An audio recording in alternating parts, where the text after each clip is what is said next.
के अन्नामलाई जो भारतीय जनता पार्टी के प्रदेश अध्यक्ष हैं, उनका कहना है कि ये खिचड़ी है, इनकी विचारधारा खिचड़ी है, सबसे थोड़ा थोड़ा ले लिया है।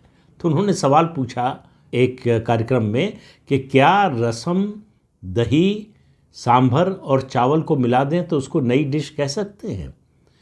तो विजय की पार्टी का ये कहकर उन्होंने मजाक उड़ाया कि उनकी पार्टी की अपनी कोई विचारधारा नहीं है। लेकिन पिछले हफ्ते शुक्रवार को एक कार्यक्रम हुआ चेन्नई में, एक किताब का लोकार्पण हुआ।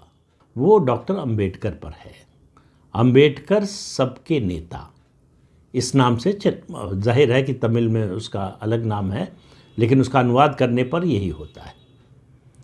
तो अंबेडकर और दलित राजनीति, या कहें दलित समाज की राजनीति, 2026 के विधानसभा चुनाव में बहुत प्रभावी होने वाली है और उसका असर दिखाई दे रहा है।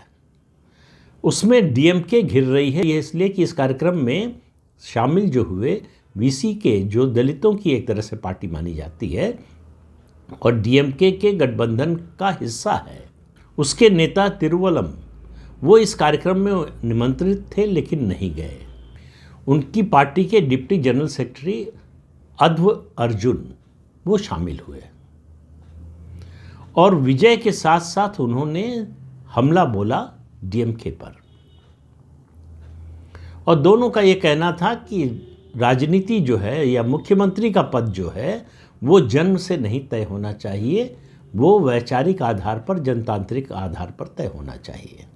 यानी सीधा हमला उदयनिधि स्टालिन पर था, मतलब करुणानिधि के परिवार पर था, डीएमके पर था कि ये डायनेस्टिक पार्टी है।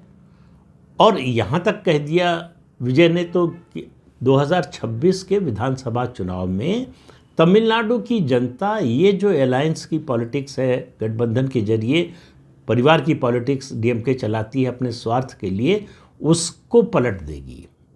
अब जनता पलट देगी नहीं पलट देगी, लेकिन उनका उद्देश्य यही लग रहा है।